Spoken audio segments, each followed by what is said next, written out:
సదాశివపేట పట్టణంలో ఆషాఢ మాసం సందర్భంగా మున్నూరు కాపు సంఘం ఆధ్వర్యంలో ఏర్పాటు చేసిన బోనాల ఊరేగింపు భక్తి శ్రద్ధల మధ్య ఘనంగా నిర్వహించారు.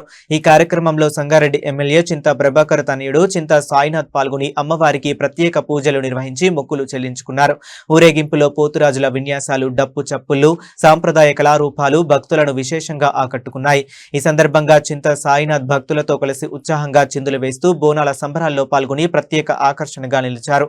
అమ్మవారి కృపతో రాష్ట్ర ప్రజలు సుఖ సంతోషాలతో ఆయురారోగ్యాలతో ఉండాలని ఆయన ప్రార్థించారు. ఈ కార్యక్రమంలో చీలా మల్లన్న, నగేష్, రాజు, పవన్, మున్నూరు కాపు సంఘం నాయకులు, ప్రజాప్రతినిధులు, పార్టీ నాయకులు, భక్తులు పెద్ద సంఖ్యలో పాల్గొన్నారు.